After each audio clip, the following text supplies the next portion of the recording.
Estamos aqui, todos, professores, por um espaço profissional e existencial que Brasília nos propiciou. Brasília como capital do país. Ela existe. Ela existe nos espaços profissionais, nos espaços sociais e nos espaços políticos. Mas essa Brasília que existe, nós temos um compromisso. Nós, enquanto professores, um compromisso e um privilégio. Compromisso com uma forma honesta de se resgatar a memória de nosso país e de nosso povo. Não são os heróis que fazem uma nação. Uma nação é feita por gente humilde, por pessoas que às vezes não sabem nem os seus direitos, nem as suas formas de exigir os direitos. Nós vimos nesse vídeo feito pela equipe do Nutel, o discurso, não discurso, a pessoa fala e não sabe nem o que ele está falando, nem para onde vai. E nós sentimos ontem aqui, na intervenção de alguns companheiros, um desconhecimento, um balizamento do que é Brasília, do que representa Brasília e dos seus antecedentes, por que ela nasceu, como ela nasceu, quem a construiu e em razão de que todo esse processo. Nós faremos uma intervenção não com uma preocupação iconoclasta de derrubar alguns ícones já julgados e deglutidos clara e subliminarmente, não só por nós professores, mas pela sociedade num todo, e até essa imagem é vendida a termos nacionais e internacionais. Brasília existe como um processo que é a própria essência da nacionalidade. Nacionalidade essa que começa nos primeiros movimentos nativistas e nacionalistas dos brasileiros contra o domínio colonial português ou as outras formas de exercício de domínio. Na realidade, a vontade, a determinação da interiorização de uma capital do Brasil enquanto nação, ela foi formulada numa programação revolucionária por ocasião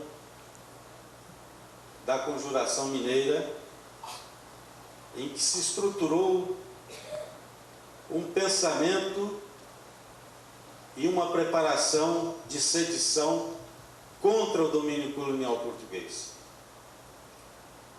Nós ficamos tristes quando vemos essa falácia do sonho de Dom Bosco, quando na realidade era Tiradentes, que é o protomártir nacional, que deveria ser lembrado como um dos precursores de Brasília. Foi na Inconfidência Mineira que primeiro na história desse país se afirmou a vontade, a determinação política e nacional de se fazer no interior brasileiro a capital do país. Os inconfidentes é que legaram essa vontade para resistir ao colonizador que ficava com o seu traseiro em Salvador, no Rio de Janeiro, gozando das delícias geradas pelo roubo, pela pilhagem colonial das riquezas nacionais, através da mineração, através de todas as outras formas de pilhagem que esse país assiste há quase 500 anos. Então, essa vontade de se fazer no interior do país uma capital era uma vontade de se resistir ao colonizador. era uma determinação social, econômica e também política. E isso ficou esquecido, e ela só veio a se remontar enquanto movimento ideário e político na formulação dos ideais republicanos e já no desgringolar da putrefação política desse país no Segundo Império. Em que é um fenômeno político que nós assistimos hoje, nessa transição política, era a transição entre o colonizador e seus prepostos e aqueles que queriam resistir com uma afirmação nacional. O mundo vivia uma fase de agitação em que se buscava liberdade. Liberdade essa consubstanciada na Revolução Francesa, que era o marco entre o passado e a vontade de futuro. Nós, pela vulgarização da história, sabemos, aqui mesmo em Brasília tem o Correio Brasiliense, que é o jornal que leva o nome de um jornal editado em Londres por um brasileiro que emigrou, José Hipólito, como forma de resistência aos desmandos e a vontade libertária que gerou primeiramente a Revolução Francesa e depois a Revolução Americana, que se constituiu no liberalismo democrático. Então, infelizmente, desde aquela época se copiavam modelos. E a juventude da época, mesmo a juventude que estudava em Coimbra, que estudava nos locais de preparação da dominação cultural dos colonizados, no contato, trazia essa vontade de fazer o país crescer, de se libertar e todas as formas de desenvolvimento. Então, como dissemos, isso começa os ideais republicanos. Esses ideais republicanos se agigantam na imprensa, e a imprensa sempre foi criada como veículo de expressão de ideias, e essa expressão de ideias representa uma intenção. O movimento republicano cria suas raízes ideológicas, mas era uma sociedade, como até hoje, uma sociedade heterogênea, em que o escravista de ontem passa a ser liberal hoje, e na primeira oportunidade ele volta a ser o homem que usava o chicote no lombo do dominado.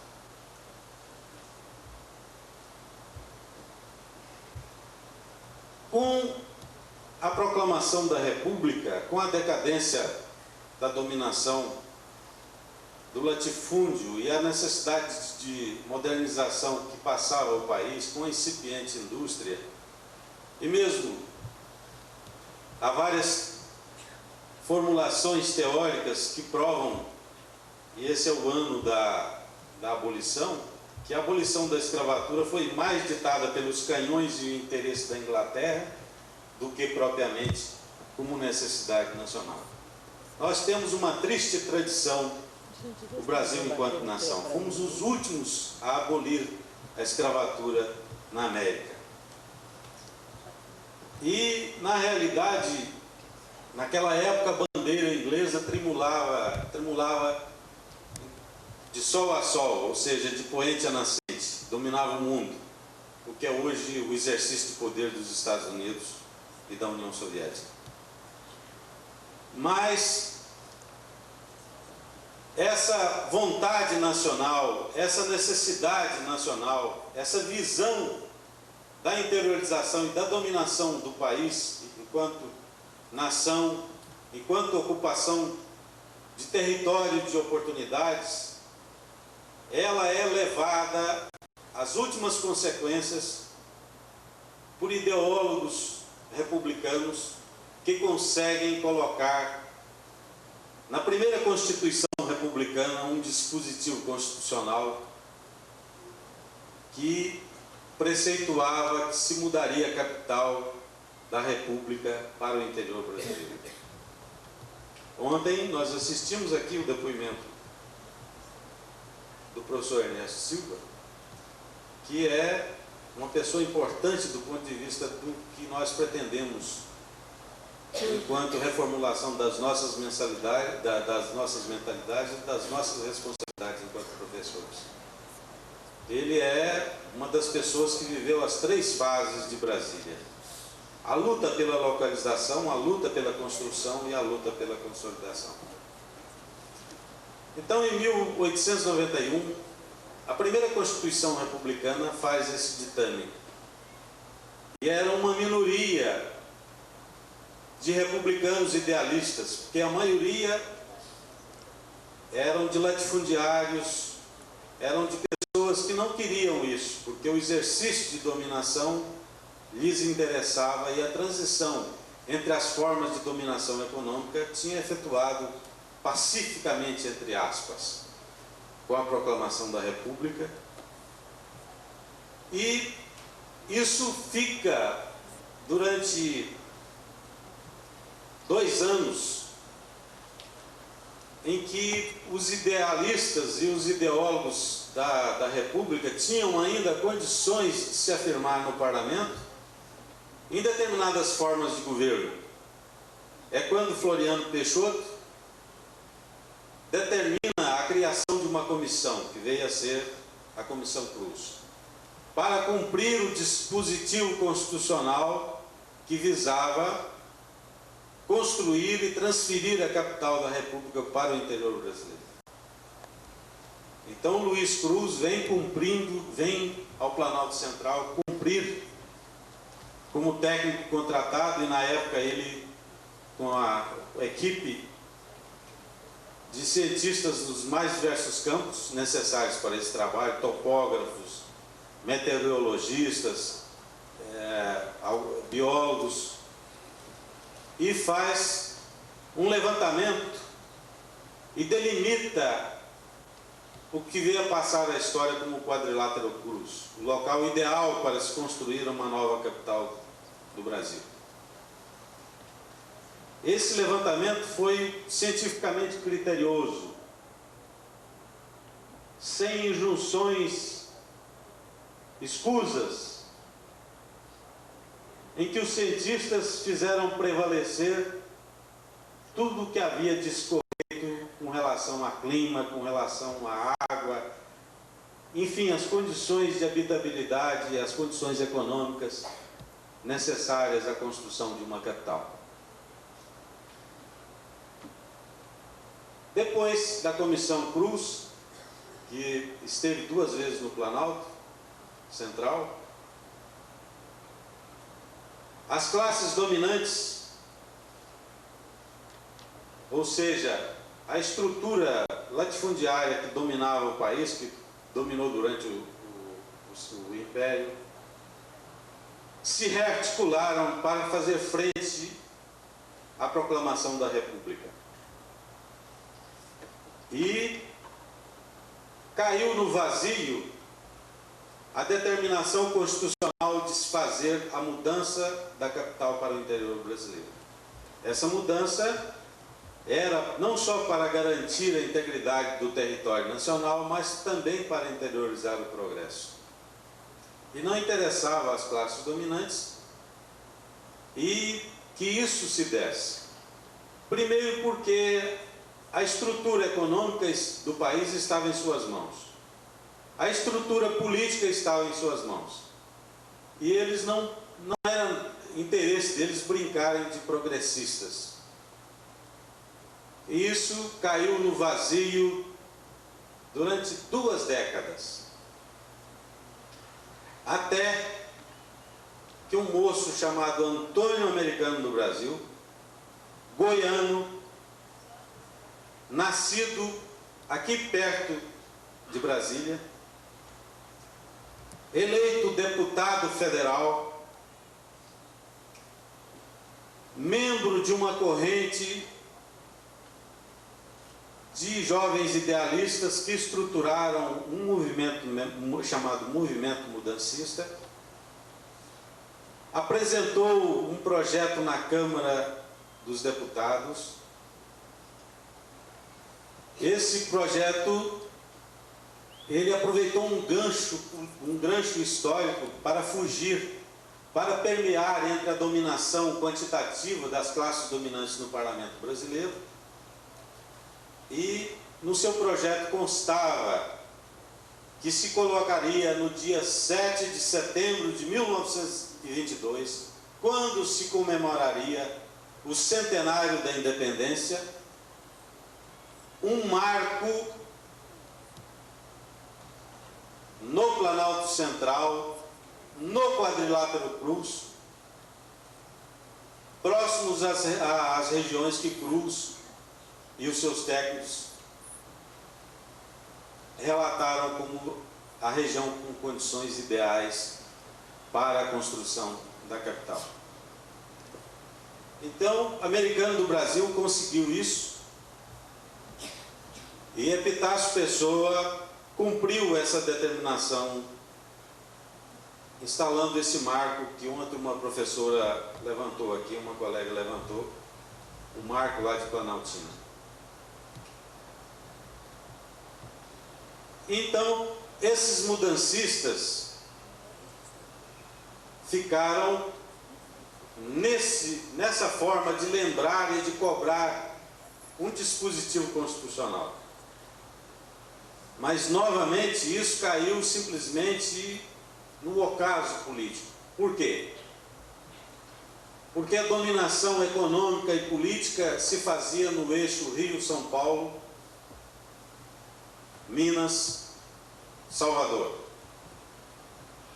Era a fase da monocultura, era a fase dos senhores rurais ditarem as normas e os seus interesses como forma de dominação econômica, social e política.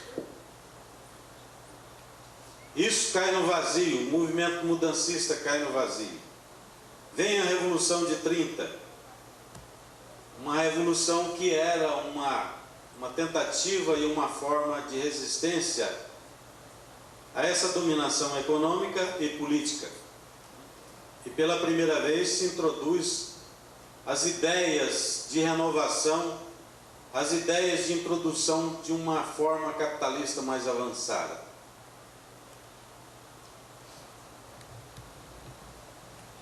Esse fato da Revolução de 30, e nós nos lembramos que em 1937, Getúlio Vargas, na virada do ano de 1937, faz um discurso e lança, em pleno Estado Novo, em plena ditadura, a chamada Marcha para o Oeste.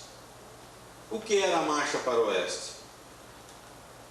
Era a interiorização do progresso que Vargas pretendia, mas ele jamais queria nem falou em construir a capital do país para cristalizar esse progresso. Essa marcha para o Oeste, ela está cristalizada numa posição ideológica surgida nas formas de dominação política. Na época, o mundo vivia uma fase em que se dividia entre o autoritarismo e o liberalismo.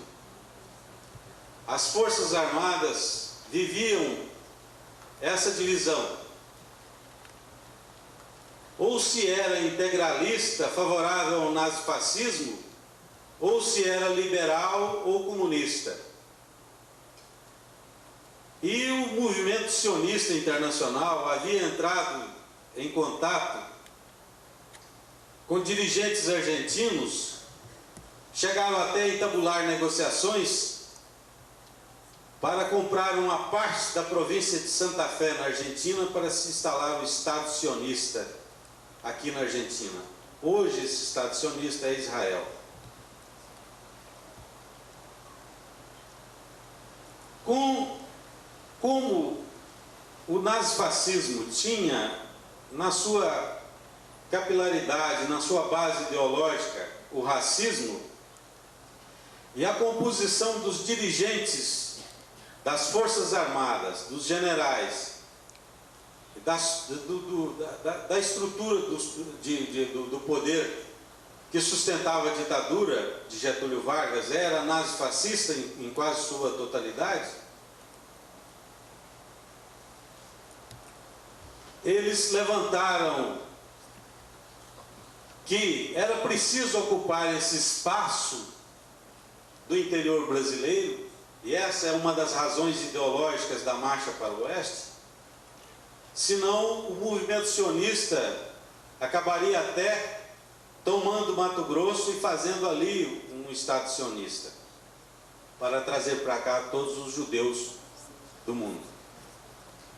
Essa era uma das razões ideológicas da formulação da política do Estado Novo com relação à chamada Marcha para o Oeste. Nós vamos ver e podemos pesquisar os discursos de Vargas e de todos os dirigentes da época, que nenhum deles em momento algum fala na construção da nova capital, nem tampouco fala no cumprimento do dispositivo constitucional de 1891. E isso é uma realidade histórica e uma realidade política escondida da história oficial. Se os senhores forem, como eu já fui, procurar no Itamaraty as formas de se pesquisar e de se comprovar historicamente esse medo, as portas estarão fechadas até hoje nessa nova república. Isso são segredos da dominação, são a parte vertebrada da dominação e da história que não é dada a conhecer aos dominados. Então, os ideais republicanos voltam novamente, depois da queda de Vargas, na Constituinte de 46. E já com um Brasil um pouco modificado em termos de estrutura econômica, com uma incipiente indústria avançando em relação a um capitalismo modernizador, na Constituinte de 46 se coloca novamente o dispositivo colocado na Constituinte de 1891, que era a determinação de se transferir e de se construir uma capital do país no interior, no Planalto.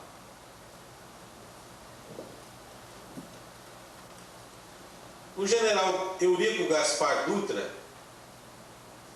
que foi um dos braços fortes na sustentação da ditadura de Getúlio Vargas, é eleito presidente da República. E cumprindo esse dispositivo constitucional, cria uma comissão presidida pelo general Poli Coelho. Essa comissão era estruturada em 5 subcomissões. E essas subcomissões vieram ao Planalto em 1948, como ontem aqui falou o coronel Ernesto Silva, e cotejando todos os documentos, todos os estudos da Comissão Cruz, estruturaram um relatório, o relatório da Comissão Poli Coelho, que coincidia com o relatório e com os estudos da Comissão Cruz. Mas existia uma luta política muito grande nessa fase, em que era uma grande negociata que se intentava fazer. Era construir a capital não no quadrilátero Cruz, mas no Triângulo Mineiro. Esses especuladores compraram as terras ao redor de Tuiutaba, Ituverava, naquela região do Triângulo Mineiro, capitaneados por Lucas Lopes, de quem o ex-presidente Juscelino Kubitschek era muito íntimo. Inclusive, a partir dessa época que ele tem ligação efetiva com assuntos da transferência da capital. Inclusive, uma filha sua veio a casar com um filho de Lucas Lopes, que depois veio a ser seu ministro, quando ele assumiu a presidência da República. Mas essa comissão Poli Coelho, ainda com a força política dos constituintes e dos idealistas republicanos e dos idealistas que fizeram a redemocratização, fez o seu trabalho sem interferências políticas, sem interferências econômicas, sem corrupção, e por tudo isso ela conseguiu demover essa grande negociata que era fazer a capital no Triângulo Mineiro para dar lucro aos potentados mineiros e políticos que tinham comprado as terras antes para fazer a capital no centro dessas terras e com isso ganhar uma fortuna incrível, inimaginável. Então, o relatório da Comissão Poli Coelho é feito com todo o critério científico e prova que Luiz Cruz estava certo em todas as assertivas técnicas que ele havia elaborado mais a comissão. Vem a eleição de 1950. Getúlio Vargas volta ao poder. E, a partir de 1948, com a eleição de deputados e senadores, começa a ser articulado no Congresso o movimento mudancista. Movimento mudancista esse que tinha suas bases históricas com o trabalho de Americano de Brasil e de um punhado de jovens idealistas de Goiás e mais principalmente de Lusiânia, a Santa Luzia da época. Esse movimento mudancista cresce a partir de que Vargas toma o poder. Se articula dentro do Congresso Nacional, se articula no estado de Goiás e de forma a criar uma vontade, a uma determinação de criar formas de cobrança política do cumprimento da Constituição de 46. Então, vem toda aquela fase conturbada da história nacional em que Vargas queria aprofundar a evolução capitalista no Brasil. Isso depois é um assunto que o professor Hermes vai detalhar com mais profundidade. E toda aquela luta política vivida pela nação entre nacionalismo e entreguismo, entre as pessoas que viveram nas tetas da ditadura e continuavam seus apêndices na fase da redemocratização, por interesses, por formas de dominação, se articularam em partidos claros com objetivos ideológicos precisos. E a União Democrática Nacional era o partido que representava os interesses alienígenas, que representava os interesses de dominação, que tinha na sua estrutura política todos os políticos ligados ao latifúndio, ligados às formas que impediriam o capitalismo de desenvolver no país. Tem as campanhas nacionalistas, o petróleo, a campanha do petróleo é nossa, tem outras que acreditamos ser de domínio do conhecimento de vocês. Então, com o suicídio de Vargas, que era uma forma de fazer um corte, uma tentativa de golpe de Estado, daqueles que durante toda a fase do Estado Novo exerceram o poder e perderam com a redemocratização em 46, num golpe de Estado articulado, que foi abortado por Vargas suicidando-se, assume Café Filho. E existia uma comissão criada por Vargas antes de morrer, que era uma comissão para a localização da nova capital e era presidido por um general goiano, Aguinaldo Caiado de Castro. Esse general pede licença dessa comissão e o Marechal José Pessoa assume a presidência dessa comissão. E ontem os senhores viram aqui o Dr. Ernesto Silva, en passant, justificar porque ele estava presente nesses 3 momentos da história do Brasil. É que no Brasil tem uma história gozada. Havia 2 maneiras dos pobres conseguirem um curso superior. Ou era entrando para o seminário e faltando poucos meses para fazer os votos, abandonar a batina, ou entrando para os colégios militares. O professor Ernesto Silva confessou ontem aqui que a forma dele adquirir um curso foi entrando para os colégios militares. E ele